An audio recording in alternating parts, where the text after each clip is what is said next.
You're listening to the Options Insider Radio Network, the home of the Options Podcast. For more quality options programs, visit theoptionsinsider.com or search for Options Insider Radio Network in your podcast provider of choice. Listeners can also access all of our programming through our mobile app available in the iTunes and Google Play stores. Select programs are also available via live stream at mixlr.com/options-insider. That's mixlr.com/options-insider. Don't forget to follow along with your favorite programs and submit your own questions for the hosts at twitter.com/options, stocktwits.com/options, facebook.com/theoptionsinsider, or via questions at theoptionsinsider.com.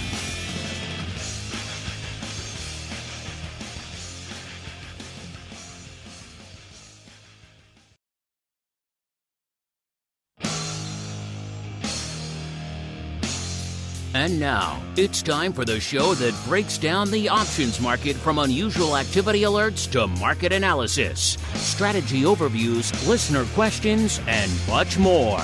If it involves puts and calls, then our all-star panel will break it down. It's time to hit the Option Block with your host, Mark Longo from the Options Insider Media Group, and co-hosts, Uncle Mike TOSAW from St. Charles Wealth Management, along with Mark the Greasy Meatball Sebastian and Andrew the Rock Lobster GIOVINAZZI from OptionPit.com. And now, get ready to hit the Option Block. All right, everybody. That music means it is Thursday. It is noon Central. It is 1 p.m. Eastern. It is time for episode 2 of your bi-weekly options extravaganza known as the Option Block, what the cool kids call the old OB. My name is Mark Longo from the OptionsInsider.com, as well as, of course, from the aforementioned network. Reminding you, if you like what you hear, it could be the Option Block, could be Boot Camp, could be OPR, could be Vol Views, AO, all the freaking shows we do throughout the week, and interviews, crypto, I'm forgetting a bunch. Keep rating and reviewing. It really does help the legion of new people who are, discovering the world of options, and then they turn to whatever platform they like, iTunes, Podbean, Google Podcast, Stitcher, whatever, and they type options in there, and then they find us. And then they see your ratings and reviewings, and it really does help a lot of new folks turn to what we hope is the light side in a sea of dark side in terms of options and financial content out there. Of course, keep those questions and comments coming too, particularly for a week like this. We know you got them. Let's all work it out, work through it together. And let's see who we're working through this mad week together with first. Because it's crazy times, let's start out calm. Let's start out tranquil. Let's go to where it's always the light side, a.k.a. St. Charles, where I am joined once again by the uncleest of Mikes, Mr. Mike TOSAW from St. Charles Wealth Management. Uncle Mike, welcome back to the program today, sir. I don't understand what you mean by craziness. Life is calm. What could possibly be crazy? Life under the weather shield in St. Charles, always calm, always tranquil. Nothing could possibly rattle them out there. Instead, shifting gears completely from calm and tranquil. Now we're going dark and stormy all the way out to the shores of Maine, listeners, to the GIOVINAZZI compound, perched precariously there on the cliffs on the shores of Maine, lightning raining down from the heavens, waves crashing against the shore, where we are joined once again by the Rock Lobster, Mr. Andrew GIOVINAZZI from the old OP, the Option Pit. Mr. Rock Lobster, welcome back to the program. How go things on the dark and stormy shores of Maine? Well, I have to take off my, my duck hat and my greatcoat because I had to come in from the storm to do the show. But I think, what was storming? That dang thing VIX. I think that VIX was storming. Maybe we might have to talk about that as the show progresses. We might have to talk about that, I think, as we keep on rolling into the trading block. It's time to break down the latest topics, trades, and trends in the world of options. It's time for the Trading Block. All right, everybody. Welcome to the Trading Block, the portion of the show where we break it down, all the madness, the mayhem, the chaos that is unfolding in the broad markets. Coming into today's show, not so much on the latter. Things seem a little bit calmer, a little bit more tranquil. At least if you consider green on the screen to be tranquil. We're still moving, just in a different direction than the last couple of days. Coming into showtime, we have the S&P up almost exactly 1%.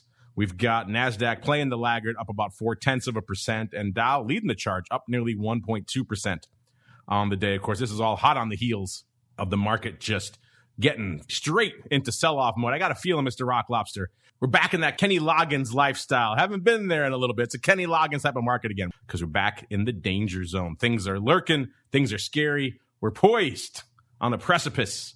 Where shall we go? I'll tell you where the vol products were going this week. They went aggressively north.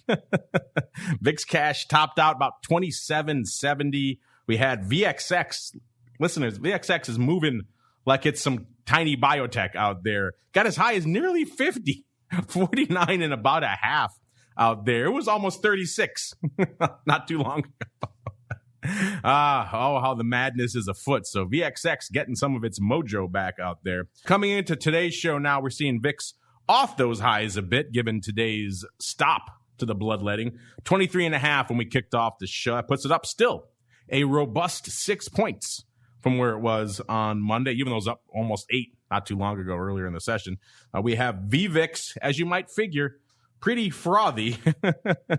133.5. That's up, about 24.5 points from where it was this time last show on Monday. And we've got our old friend VXX, like I said, back up north of the 40 handle. It was a little bit shy of actually about 44.25 coming into the start of the show. That still puts it up nearly 8 points from where it was on Monday. So quite the aggressive rebound. You know, we always talk about VXX downside, but it can, in the short term, have a bit of movement to the upside as well. And we're certainly seeing that again right now. And good old VolQ finally got budged away from the 22 handles up to about 26 when we kicked off the show. It's up about 5.25 points from where it was on Monday. So a lot going on.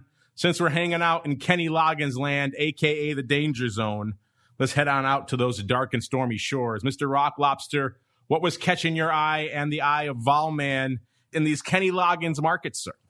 As you say, with the Kenny Loggins, the danger zone, we are 17 cents from the danger zone as Option Pit measures it, 24 or greater vol for VIX, where things become frothy and freaky like the end of the day yesterday. A good day to dump VXX call spreads and VIX calls. Like, I got prices for stuff I never would have thought would get for them on Tuesday when VIX was 17.5. So that part was good. So no complaints about getting rid of some stuff. What we are just hanging out at this level, right? So the market is still, so normally I think it takes at least three events to get into the danger zone. We had this Israeli thing, not good. Gaza, that's like geopolitical badness. This inflation thing. Apparently, we have inflation. I don't know.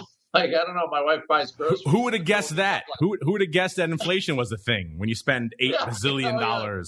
Pumping $2 trillion every quarter into the, like, what are they doing? But you know, I'm not going to talk politics. But the problem is, politics bleeds into the economy, bleeds in the stock market, and at some point, the government has to stop spending money it doesn't have. I've just assumed that was some sort of orthodoxy, but apparently not. So you got the inflation thing, and again, just look at your grocery bill.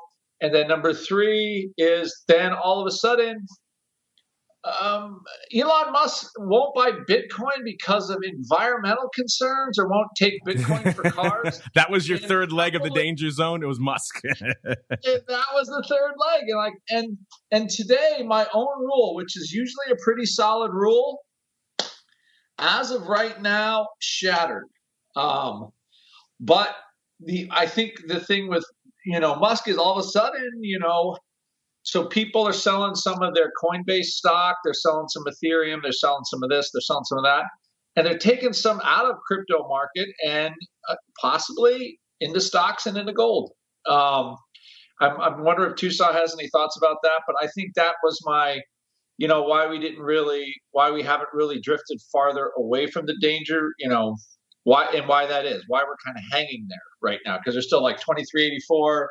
The SPX is up 1%, which, given how big of the sell-off was, they usually have a bounce. And then, of course, this wild card again, and I'm not dissing Kathy Wood. I think she's a pretty phenomenal success. But there is like some still like pretty steady selling in like those ARC funds and the stocks that are in them. So I'm not quite sure. Again, that's a more narrow, very growth oriented end of the market, the stuff in those funds. I did buy some put calendars in them today because I actually owned like Palantir and Taiwan Semiconductor. I just added those things and I'm getting kind of run over in them. So I figured, all right, well, I'll buy some of these put calendars, at least make some of the short-term pain go away. So I thought the prices were pretty good for them, but they were a little lower yesterday. So I'm sitting on them a little bit. But I think, these are all like inflation. Big thing was big. Kurt Tech in March. So all of that stuff, I think that's enough it's enough for a volatile brew. And again, for listeners, like if you see us keep drifting away from that 24 handle in VIX, like 23, 22, like 21, things will start to peter out. But I haven't seen that. Like we hit that number and boom, we stopped. So my guess is for today, we'll pretty much stop around here unless the news gets worse and vol goes back up. And we'll see tomorrow, actually, if they sell the vol up into the weekend. So that's kind of what I'm looking at as far as that, as far as VIX goes and this kind of what I would call funky market action. But I think probably somebody like TOSAW just sees opportunity everywhere. So I will throw it over to him. He probably does see opportunity everywhere. But you're not alone feeling pain in these markets, Mr. Rock Lobster. Everyone has a little bit of pain, a little bit. I'm sure our listeners do too. I felt it myself. I had a Rock Lobster moment myself. Earlier this week, I had some juicy BXX downside puts, and I was looking at them earlier this week and said, no, these are looking pretty good. I should probably take these off. Those things, you get busy, right? Doing a bunch of shows. You look up, oh, it's closed. I'll put an order in tomorrow. And of course, there was no tomorrow because we've been off to the races ever since. So it's not just the Rock Lobster who misses out on orders every now and then. See the price I pay, listeners, literally, to provide content to you folks on a regular basis. Let's go on out to the land of St. Charles, where he just lives by his screens when he's not talking to us. So he never misses an opportunity to trade. Mr. Uncle Mike, sir, what is lighting up your tape on this? Once again, Uncle Mike type of day. Looking a little dicey for Uncle Mike there for a while, but now looking back in the green, sir.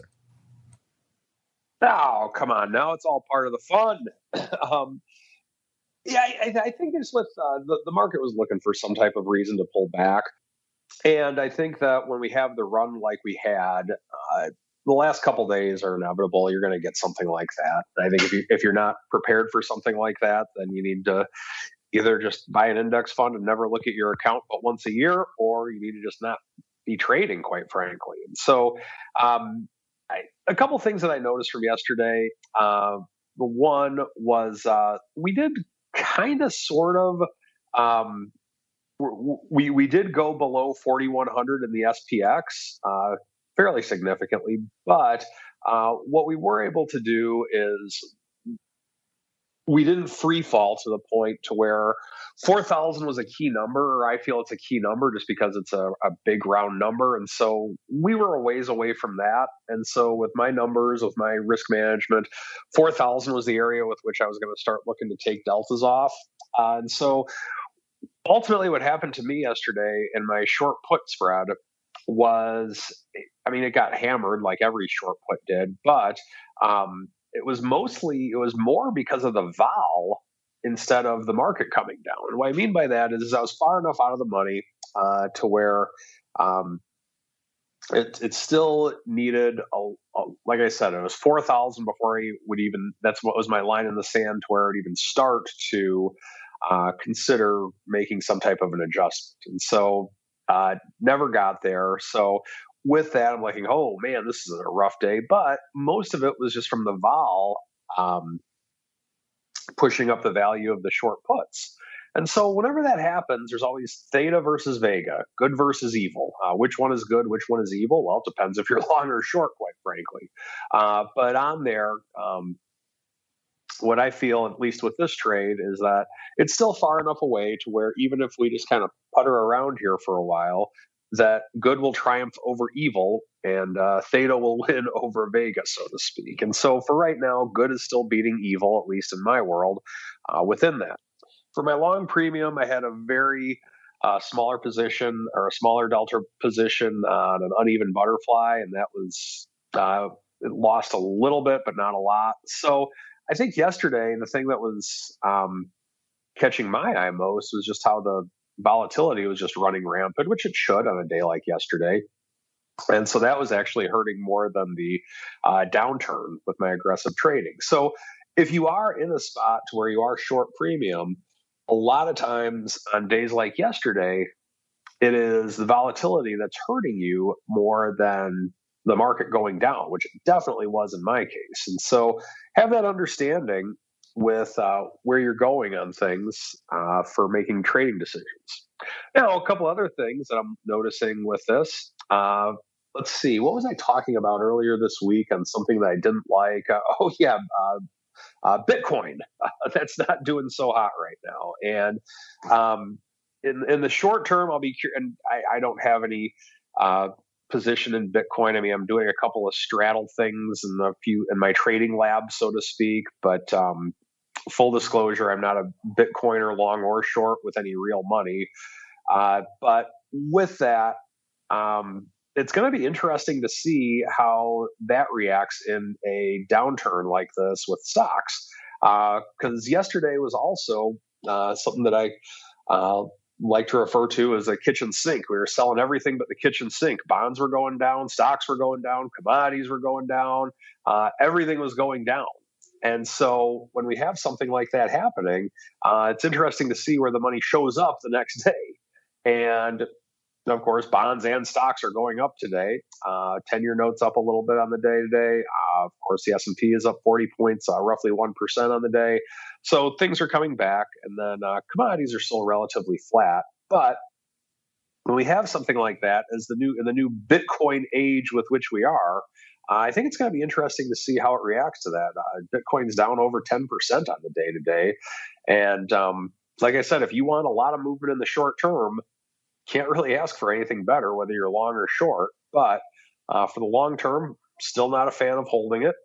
And I think that with where we're at, and just full clarity also on the commodities, oil is actually down quite a bit today. So I wanted to add that. Not all commodities are up by any means. But anyway, with that, in the Bitcoin world, I'll be interested to see how that factors in, or if that factors in as an asset class, just because right now there's so much interest in it. And then finally, it looks like we have our pipeline restored for our friends out to the east. So hopefully things are better there. And I think that with the pipeline restored and people are getting gas again, I think that will be a good thing, because I do think that did play a little bit of a factor into the sell-off yesterday. So that is what I am seeing, and that's what's lighting up my tape. Uncle Mike, I have extra bad news for you. As you were speaking, I know this will really hurt you. Dogecoin broke 40 cents to the dark side. It's $39.90 right now, sir. So I don't know. I know you have to go back and rebalance your portfolio. So if you need to excuse yourself for the rest of the show, I will understand. But I know that will come as deeply unwelcome news to you and to the rest of the St. Charles family over there. My condolences to all of you on the slow death by 1,000 cuts these days of Dogecoin. Yeah, everything's taking a hit right now in the crypto land. Bitcoin off 11%, ETH off 10.33%, Dogecoin off nearly 13%. It is funny, Musk, who was almost single-handedly responsible for this next leg up across the board in crypto. When Tesla bought that Bitcoin, that really sent shockwaves for everything. Now, kind of coming back the other way, it's interesting to say the least, what's going on over there. Let's see what's going on from a broad market perspective. Let's kick things off right now in the big index land. See what you folks are trading up. You're trading up quite a bit. Go figure. VIX finally pretty much blown the doors off from an ADV perspective. 510 1,000 contracts on the tape right now. That's usually the ADV, if not higher than the ADV, but that's on the tape right now. The ADV is up to 532,000. I got a feeling after today it's going to be higher than that. So we're back up over 500,000 again, which is something to parse finally after kind of draining and being anemic for the better part of the last couple of weeks. SPY closing in on 3 million already, 2.85 million contracts. The ADV about 4.3 million. That's ticked up a little bit as well. That was about 4.1 million on Monday's show.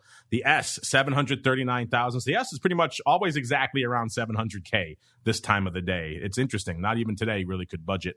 The ADV has ticked up a little bit. It's back up to about 1.22. It's about 1.1 earlier as well. The Q's already north of a million, 1.05 million. Their ADV is about 1.25 million. They're going to hit that today. I think that's pretty fair to say. And small caps, once again, a big small cap story going on out there. 516,000 contracts on the tape for IWM. You can also look at all the different RUT products. There's a million different flavors of IWM out there. If you want to talk RUT, be back in about a little over an hour. We'll be diving deep into all things small cap as well as, you name it, rates, commodities, maybe some crypto, who knows, all the things that are lighting it up this week over there on CME. So stay tuned for TWIFO coming up a little over an hour there. The ADV, by the way, in IWM, 539,000. Seems like they're going to beat that today as well. All right, let's look at the most actives. And, for all this size, we're talking about all this volatility, all this paper flying fast and furious.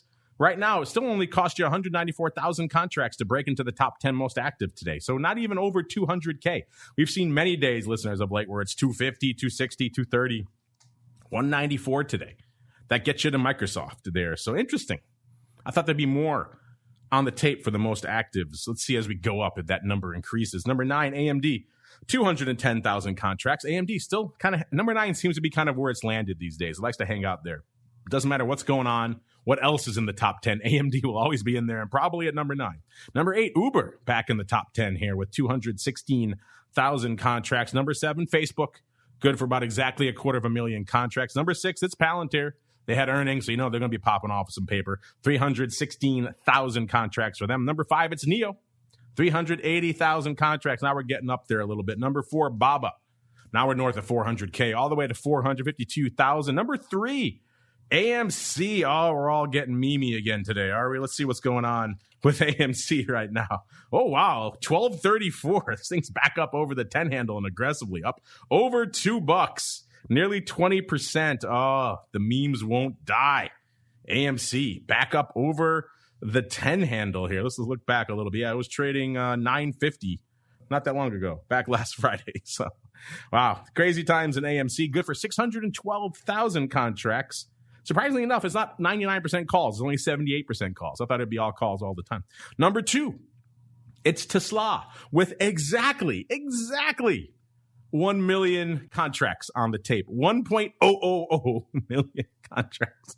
Don't see that too often. So Tesla on fire. But you know what? Apple still managed to eke them out, putting up 1.04 million contracts. Let's just see how much of a hit. Yeah, $23, off about 4%, down to 566, as if they realized a large chunk of their profit last quarter came from their Bitcoin holdings, and Musk just kind of lit that on fire. So people love him. I get it. He's certainly a hyperbolic figure, but maybe times like this, when he's talking down one of your main investments that actually is making your company money, that's probably when he's a little bit frustrating to the board and everyone else out there. All right, let's keep on rolling right now. Let's talk about some other names that are maybe exciting or frustrating in equal measure. A hot and heavy week on the earnings front. You want earnings move, you want earnings moves results. We got them for you completely free of charge, hot off the presses right before showtime.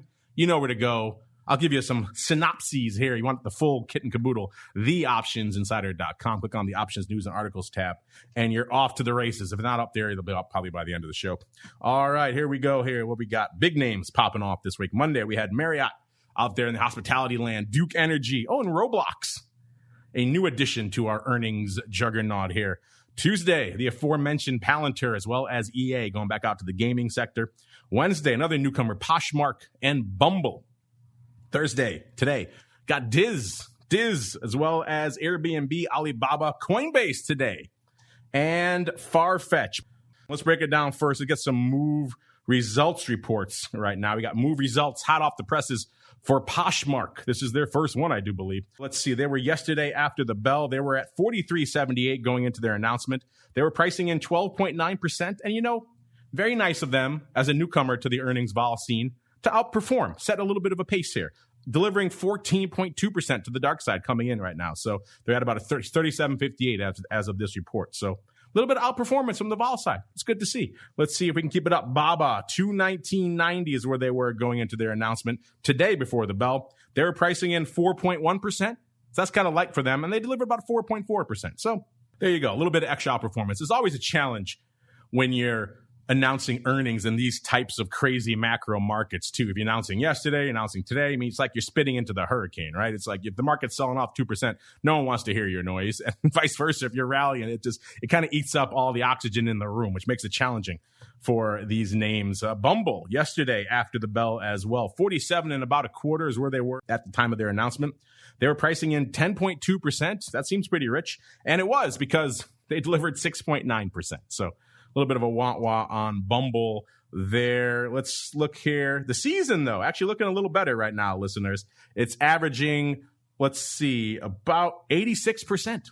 So it's ticking up a little bit. So far, this week is actually outperforming. It's 111%.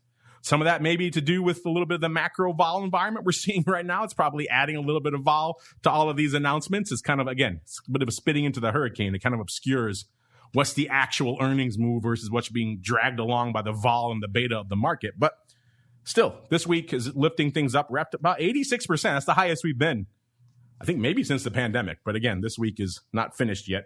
We do have some names coming out a little bit later today. Let's get to some of these. Airbnb, let's kick off with this one. By the way, if you want a cool breakdown, a cool earnings-related trade for Airbnb, after you listen into this, and of course, after you listen to Twifo a little bit later today, go check out Options Playbook Radio if you haven't already. Brian did a great breakdown, a great trade going into Airbnb earnings. You probably want to check that out. Right now, as of this report, Airbnb was at $140 and a quarter. They were pricing in, let's see, $18.71. Wow. And they delivered $13.05. So underperforming yet again. Coinbase, this is one a lot of people were keeping an eye on.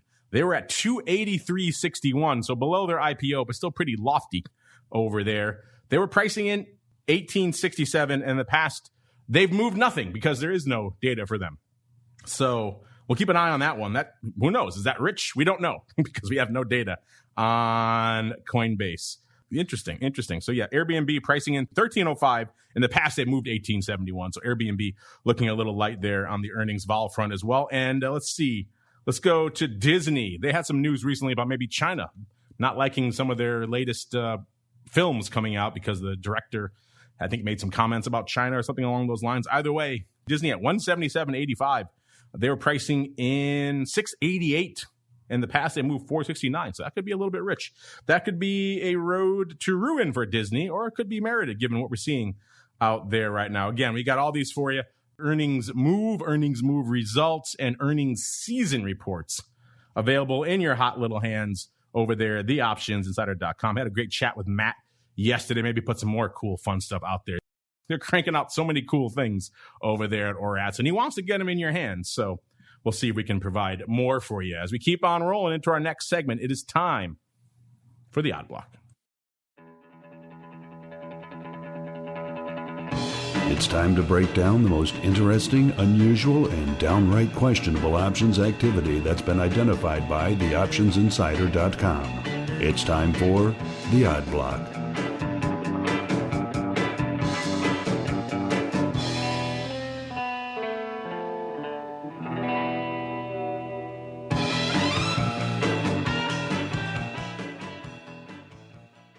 All right, everybody, welcome to the Odd Block, the portion of the show where we get weird, we get wild, we get whimsical. Perhaps not as crazy as Shiba Inu coin, but crazy nonetheless, which is also down today, by the way, listeners. Let's go on out and see what our Eye of Sauron found today.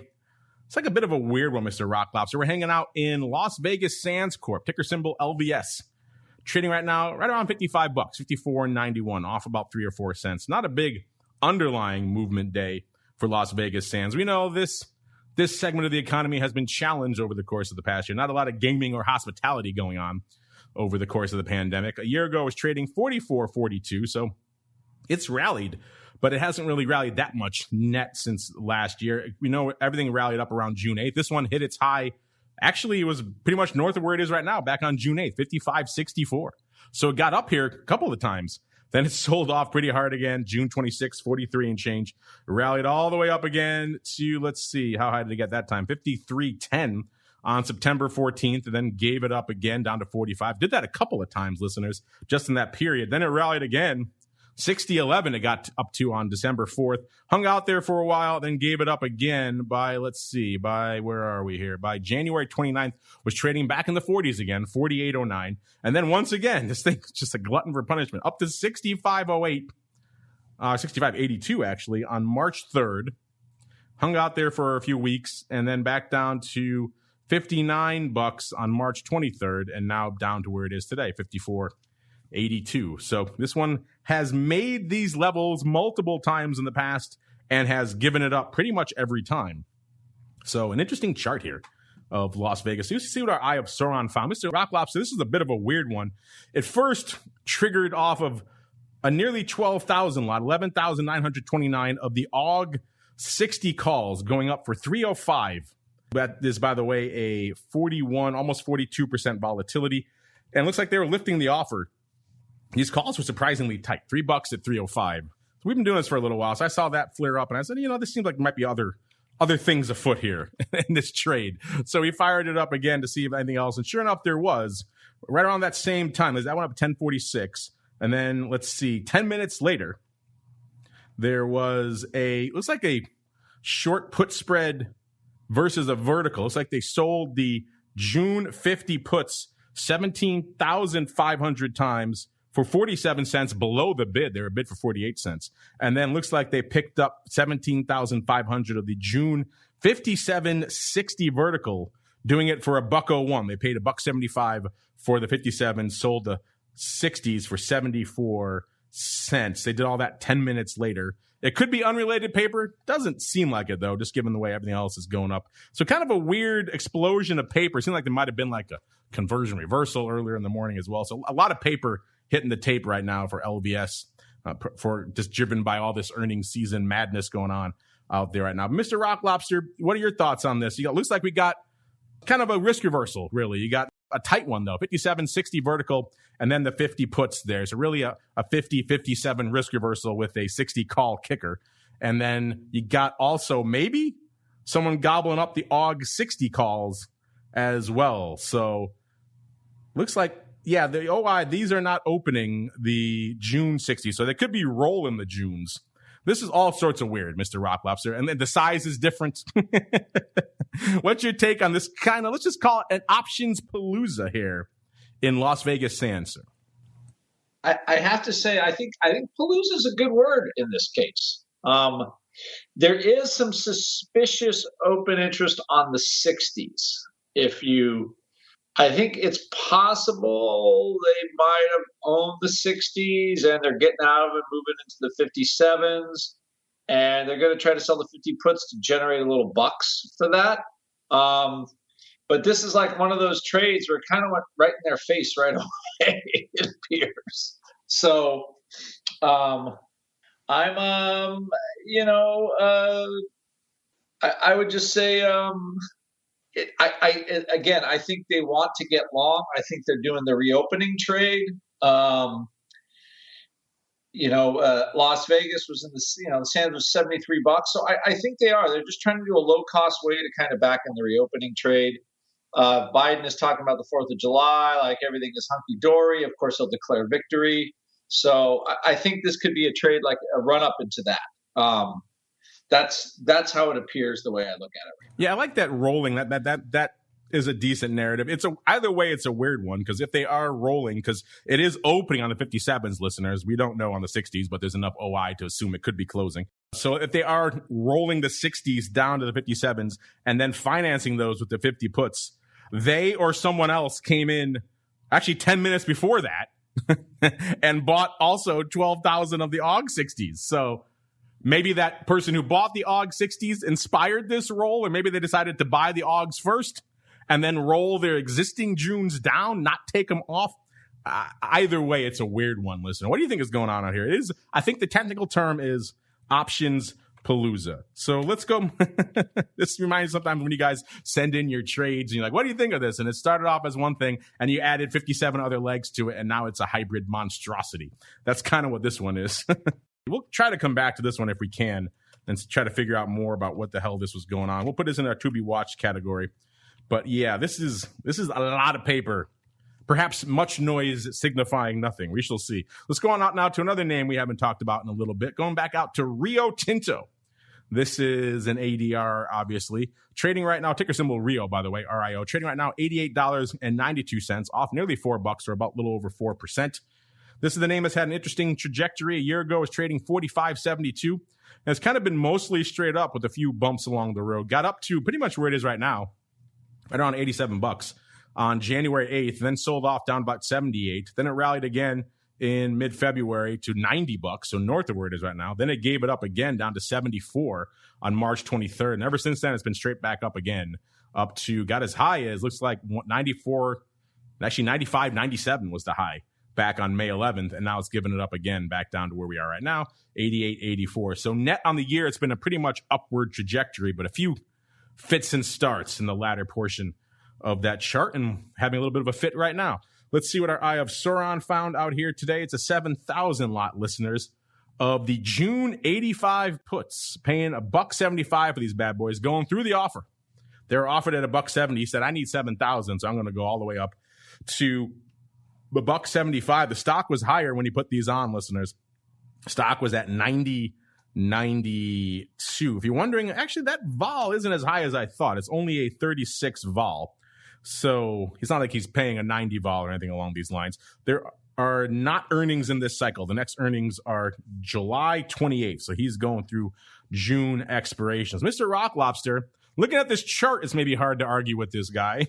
Maybe we're due for a little bit of a pullback in Rio. And given today's action, he's probably looking a little bit happy right now. What are your thoughts on these? Someone trading through the offer. He had to have them. These June 85 puts in Rio Tinto PLC, sir. Very, very interesting. Don't you think so, Mr. Longo? I do. You know what? I think they were this one where all of a sudden, like, these commodity stocks have really caught a bid, and then today they haven't. You know, I think it's a little bit. I find it a little bit oddball, to be honest. So I'm not quite sure what's going on with it, but you know, that's what we got right now. So I think, I mean, somebody, you know, you buy 7,000 puts, you want them. So probably there wasn't a whole lot of liquidity at 170. So they decided just to go buy them. And as I'm looking at it right now, let's see, the June. Yeah, they're already trading 215. That's not bad. Yeah, they're already. So, you know, they're already making pretty good money right now. 25? Let's see, that's almost 50 cents. That's like 45 cents a contract higher. What is that? $280,000 already? That's again, not a bad day. Not a bad day for this person. $10 says this guy's going to have a huge move in his favor immediately, like today and tomorrow, right? And he's not going to do anything with them. It's going to turn right around. And when we profile this, you know, a couple of weeks or a month from now and see how he did, he's going to have left a lot of money on the table. How much you want to bet, sir? We'll see. I think, though, that is or, you know, they're super cagey and they buy stock. You know, they get that nice little move down on the stock. That could be the case. I'm going to assume not. We'll put in our to be watched and see how it fares. So far, 99% of the premium buys we've talked about have been losers. Let's see if this last one here can break the mold. We're going to put our Wayback Machine pants on, listeners, all the way back to February 22nd, going back to one of my favorite combo names, Keurig Dr. Pepper. You don't often think of those two together in the same sentence. You don't want a Keurig coffee and then a Dr. Pepper. It's usually two different needs, but hey, they're together in the same company, at least for now. Trading right now, KDP ticker symbol. Trading right now. Actually, I won't tell you where they're trading right now. It's a bit of a spoiler. We'll get to that in a second. Back on the show, we profile what looked like some call love, and to the tune of the April 32 calls going up for $1.20, lifting the offer. It was about a 32 vol. They went up 6,400 times on the Philly. And this was right before earnings, too. Earnings were February 25th, so 3 days later. Total of about 15,000 of these calls went up on the day. So people had to have them. The OI only went up to about 9,300, so a little bit of back and forth on those later contracts there for the 832s, but clearly a lot of paper going up on that strike. This is a weird one as we look at this, because I think the earnings kind of made it a little bit challenging as well. Because this strike, unlike a lot of the other ones we talk about, they trade a big chunk and then they sit there for a while. This strike has been active many times since February 22nd. A lot of paper trading. Let's see, on the 1st, they traded another 7,000. On the 3rd of March, another 4,000. On the 23rd, the next day, they traded about 1,200. 8th, they traded about 1,200. On the 9th of March, about 1,000, multiple days. The OI stayed consistently around between like 12 and got up to about 12 to 14,000 for a while there. And it stayed there north of 10 for most of it until we got close to expiration, where the stock closed at $36, $36.01 actually. So these calls were still $4 in the money. So they should be pretty aggressive winners. And yet going into expiration, there were still 6,900 of these calls open. Now, so much paper traded since our trade date, it's kind of hard to profile exactly when our 6,400 lot actually closed, or if he didn't. It is somewhat suspicious that the remaining OI is very similar to the size of the trade that we profiled, only 500 contracts difference. So that could perhaps pose the question that maybe this guy or gal never closed them out. So that's still a winner. But it is strange that they don't close all these things out, which this is, again, a theme we're seeing here, listeners. You have winners on the long premium side. Take some of them off. I learned that lesson again myself. Earlier this week, I had it hammered into my head when I was busy hosting shows for you folks. So, yeah, take your long premium winners off. Mr. Rock Lobster, kind of a bonanza of paper on this strike, so it kind of obscures what actually happened. What's your conclusion? You think our friend here, just let him ride? He wanted to get himself some Keurig Dr. Pepper at the 32 strike, and he didn't care what else happened, sir? I think that is possible. I'm looking at this. Again, that's an option pit rule, especially when you buy something. Take the money.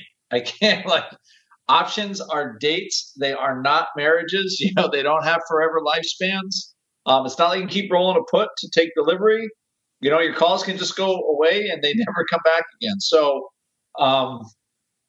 it appears, right? It appears that this is a review of this trade. Let's see, did they make some money? I'm looking at it. Yeah, they should have made some money on this one. Now, what did they do with it is an entirely another question. But still, it looks it appears as of right now at first blush that they made some bucks on this. That seems to be the case. So when it moves so aggressively in your favor, sometimes it's hard not to make money. So they didn't have to take it off, I guess. I guess they wanted the stock. They wanted to pay $1.20 for that right, but not the obligation to buy the stock. And therefore they did. So we're going to assume he made money. How much money? That's open to interpretation.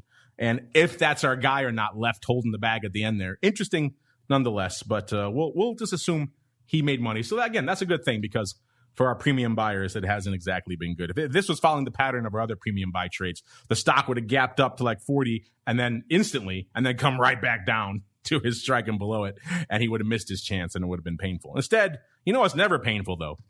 It's your questions. So let's get to them. A little bit of the old mail block.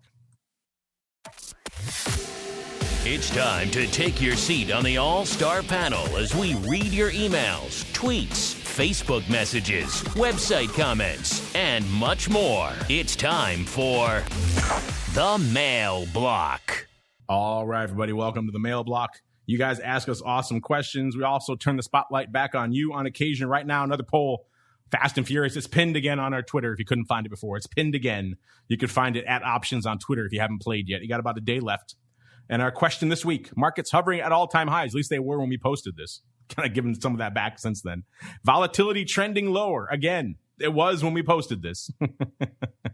What is your go-to strategy in this environment? And as usual, if you don't see your favorite, hit us up with what you want to have there instead. We gave you 4 choices. We used to put buy calls and buy puts together. These days, you got to separate them because so many folks are gobbling up the calls. Buy calls, buy puts, the old covered call, or the old short put. That's your very basic selection of choices here. Oh, we actually had someone chiming in, Bubba. He said he wants diagonals. So there you go, Bubba, a fan of diagonals. Let's go around the horn. Uncle Mike, we'll start with you, sir. If you have a favorite go-to in this environment, have at it. And then B, more importantly, what do you think our audience is voting for? I like to sell puts in this environment as a way of getting in. Whenever you have a higher volatility on a dip, you can sell puts, and what will happen is that if you have higher volatility, you can sell puts further away than you normally do, or you can get more premium than you normally do. But if you're looking to get into a stock and you want to do it through selling a put, I like doing that in this environment. Otherwise, just holding on to what I'm doing. In terms of the audience, I believe that they actually are, I think they're with me. I think they're put sellers too. Interesting. Mr. Rock Lobster, same question for you, sir. To be honest, I think there's some put sellers. I think that's like right now, once VIX gets up here again, I'm looking at July and August. Some really, really good yields, like 10, 15% on some stocks that I want to own, like crazy put premium again. So that's what I'm doing. And right after the show is over, I'll be paying attention to make sure I don't screw it up like I did on the last show. So, yeah, I think that's what are our listeners going to do? I don't think our listeners really are put sellers. I'm going to say, I don't know. Are they sneaky put sellers? I don't know. I'm going to go call buyers. I'm going to say listeners call buyers. Interesting. Two polar opposite opinions here. Uncle Mike saying you're dark side sellers. Mr. Rock Lobster saying you're premium buyers. Right now, with the day to go, buying puts is actually winning. That surprises me. I did not think that was going to be it, with 40% of the vote, followed by number 2, buying calls. I thought that would be winning. That was winning earlier on, just given the love everyone has for calls these days. That's at 30%.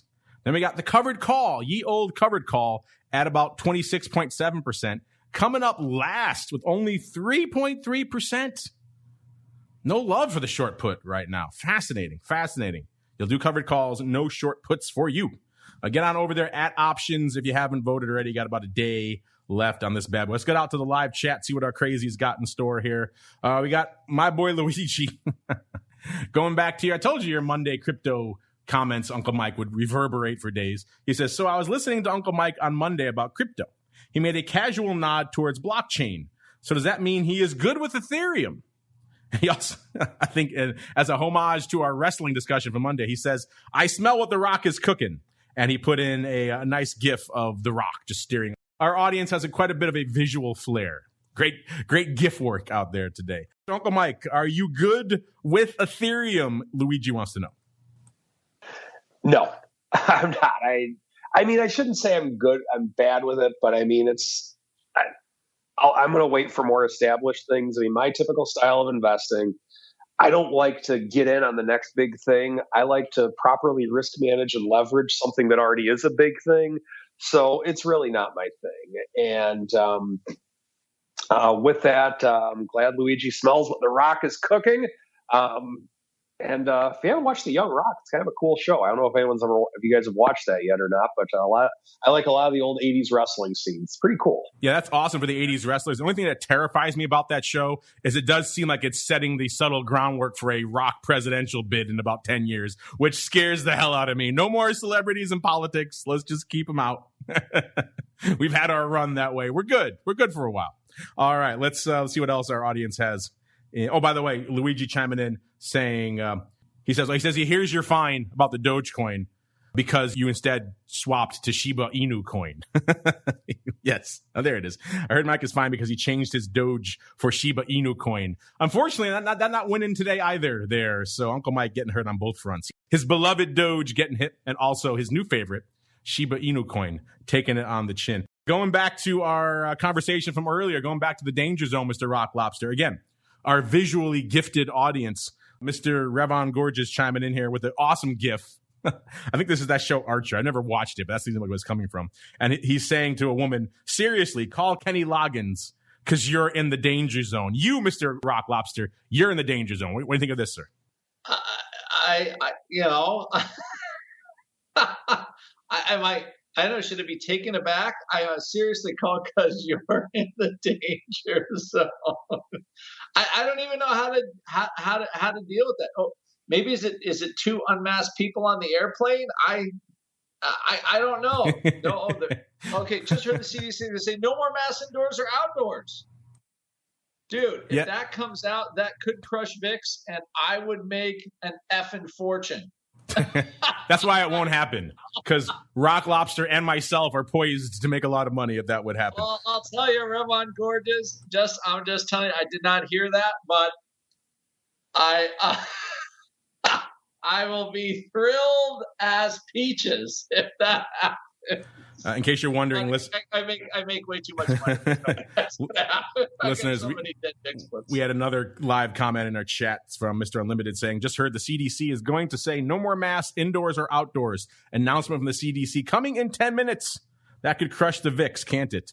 Yeah, it could. It could. That's happening because I do see a thing on Twitter right now saying health officials still advise mask wearing and say it's safe and effective. That was from 1 hour ago, trending on Twitter. So unless they're going to change that guidance, I don't know, but I haven't heard anything like that. This reminds me of the old days I was standing in the SPX pit, and the rumor comes flirting, oh, Yeltsin's dead this time. He's really dead. My cousin who's on the brother on the desk in Russia knows about it. He died 80,000 times when I was standing in that pit. So be careful about rumors there, Mr. Unlimited. All right, we got Luigi saying long live Bitsputs. Yes. Let's see. Comment here. Uncle Mike, you're going to take umbrage to this. Comes from MGMT, so maybe the management making a comment. He says, Road Warriors were forgettable. Uncle Mike is crazy. Demolition for life. I like this guy. This guy is a smart fellow. He puts in parentheses, I can see why he's a smart fellow. He says, and Mark is right. Axe and smash only. No crush. Yes, MGMT, a.k.a. management. You are clearly a genius. You get our listener question of the week award, which is no prize. It's the old Marvel no prize. But yes. Demolition for life, and of course, axe and smash. No crush. We don't speak of crush here. Mr. Rock Lobster, or excuse me, Mr. Uncle Mike, do you take umbrage at that, sir? Extreme umbrage to that. I think that's the only listener question in nearly 1,000 shows that I take umbrage to. That is, that's horrible. I mean, how can you not like the Hawk and the Animal? They're the best. They're the best tag team ever. They brought tag team wrestling to the forefront. I actually forgot about the Demolition until you brought them up recently. No, it's the Road Warriors. There's no one better than the Road Warriors. I think our audience disagrees. And you know what? I'm a man of the people. I speak with the voice of the audience. So clearly, I must concur with them. And they are clearly a bunch of geniuses floating around out there. I got other people chiming in. We were talking about the CME closing most of their options trading pits recently. Scott Somer chiming in saying, buried in the fine print was the Eurodollar pit will be kept open. Yeah, that wasn't buried, Scott. They made that pretty clear. Eurodollar is one of the few pits they have that does paper, and the product is still complex enough. Look at our TWIFO show, parsing the flow in Eurodollars. Talk about spitting into the hurricane. There's so many months, so many series. They go out forever. Everything does a couple of 100,000 contracts. Putting all that upstairs is still a beast. They will eventually. They're trying to get there. But right now, they're keeping it open. But yeah, it wasn't fine print. I think CME's never really been shy about saying they weren't really in the floor game much anymore. They closed the futures pits, most of them back in the day, and then the options pits have slowly been closing up. And now we got one big dog left in the Eurodollars, and that'll probably go the way of the dodo sometime as well. All right, and Drew Investor easier for me to say. Drew Investor also chiming in on the CME closing the floor. He says they should have closed them all back in 2015. Why hold on? There's value still in a lot of these products. Look at SIBO. They've said many times for the SPX, there's still a large order flow base that likes the high touch, calling up the pit, getting that side of execution. And the pit is still good at that type of complex transaction. The electronic board has gotten better on that, but still on the complex, the things that go up in the S, like, the crazy 1/3/5 ratio spreads and that kind of crap. The floor is still better at that. And it's getting there. I mean, obviously, CME feels comfortable. I asked this of Tim McCourt, the guy who runs all the equities at CME last week. I said, you guys are comfortable putting all this flow up, but even the complex stuff in the S&P up, not just in electronically, but they also got rid of their big S&P contracts. It's all E-minis now. And they said, yeah, we're comfortable doing all of it in E-minis and all of that flow electronically. So they think they're good. But either way, it's interesting that they would choose to do that. SIBO has clearly not drawn that line yet. They have much more of a vested interest in the floor. And for certain products, Eurodollars being one of them, there still is a need for that floor-based execution. Let's see. We have more questions, but we're kind of running up against it here. So let's keep on rolling into our final segment. It is time to go Around the Block. It's time to tell you what we'll be watching on our trading screens until the next episode. It's time for Around the Block. All right, everybody, welcome to Around the Block, the portion of the show where we tell you what we're keeping an eye on for the rest of this week. Uncle Mike, we'll start with you. We know you're watching Doge. We know you're watching Shiba Inu coin. But outside of that, what else are you keeping an eye on for the rest of this week until Monday, sir? Well, I want to see if the SPX can hold 4,000. I mean, we could get another sell-off tomorrow or in the next couple of weeks, of course. I think 4,000 is a pretty key number for the SPX, so I'm watching that. Watching the 10-year, seeing if we can rally a little bit more in that the 10-year note itself. Went down yesterday and just seeing where we can go with that going forward. And then watching, I'm kind of curious to see what Biden says about the new CDC guidance on indoor mask wearing and how that affects the market as well. And then finally, what I'm watching is hopefully what I would encourage our audience members to do is I need the hawk and the animal fans to come out and help me out and then flood Mark Longo's emails with emails saying how great the Road Warriors were. That will never happen because our audience is a very, very smart bunch. Yeah, I'm looking here. Everyone, NBC News and others are all saying CDC plans to drop mask requirements for fully vaccinated people. So that rumor is out and about. We shall see how that impacts the markets. Mr. Rock Lobster, I won't ask you about the ongoing demolition versus Road Warriors debate because I know you have no idea who they are. So instead, I will ask what you and Volman are keeping an eye on for the rest of this week, at least until Vol Views tomorrow, sir. I do find the mask thing for vaccinated people curious. I'm not quite sure. How are they going to tell that? Are you going to wear a gold star? You got to flash your card. Every time someone comes up to you, you have vaccine. Sure, I got my vaccine card right here. Yeah. Like, what are they going to? You're going to have a stamp on your forehead? Anyway, all of that is very bizarre. That is, I think, good news overall. So we'll see what happens. But I think that would be good news. How good news? I don't know. To be quite honest, I really don't. I think there could be some counter flow, and I think the counter flow is just some of these high flying tech stocks are still getting hit. And I think we have to wait to see how that plays out. So at least until that happens, I think no mask stuff means I think overall that's very positive. But we'll see how that actually plays out in the big picture. Unfortunately, that music means we'll have to wait to see how all this plays out. But you don't have to wait too long if you need a little bit more content in your ear holes. And who doesn't on a day like today? If you're listening live, stay tuned. We'll pump some fun stuff into the live chat. We'll be back in exactly half an hour, actually 29 minutes now, to go live with This Week in Futures Options, breaking down all the action Uncle Mike was just breaking down earlier on the commodities front and everything else. A lot of stuff popping off over there. Got some great guests to help me do just that. But before we go, let's go back around the horn. Let's start with the rockingest of lobsters, Mr. Rock Lobster. If folks are intrigued, they want to hit you up, talk to Ballman, where should they go? What should they do? You go to optionpit.com. Check out our memberships. All kinds of stuff vol related. So take a look-see and see how it all is going there. There you go, optionpit.com. Mr. Uncle Mike, if they want to hit you up to tell you exactly why demolition is the best, where should they go? What should they do? Follow me on Twitter, at Mike TOSAW, or check out my website, stcharleswealth.com. And if you follow me on Twitter, you can be updated on my weekly blog to where I expand what I discuss in the strategy blog. think that should be a Twitter poll that you post, sir.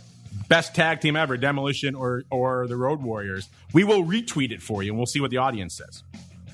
All right. You're game on. All right. Stay tuned for Uncle Mike's forthcoming Twitter poll. I know how you're going to vote. You're a smart audience. Meanwhile, stay tuned if you're listening live. We'll be back in 27 minutes now. Clock's ticking. I got to get ready for TWIFO. Back again tomorrow, noon Central, 1 p.m. Eastern for Vol Views. Then it all kicks off again. We're closing in, listeners, on the big episode 1000. It's coming up, but not yet. Not quite yet. As we come back on Monday for another episode of the Option Block. You're listening to the Options Insider Radio Network, the home of the Options Podcast. For more quality options programs, visit theoptionsinsider.com or search for Options Insider Radio Network in your podcast provider of choice. Listeners can also access all of our programming through our mobile app available in the iTunes and Google Play stores. Select programs are also available via live stream at mixlr.com/options-insider. That's mixlr.com/options-insider. Don't forget to follow along with your favorite programs and submit your own questions for the hosts at twitter.com/options, stocktwits.com/options, facebook.com/theoptionsinsider, or via questions at theoptionsinsider.com.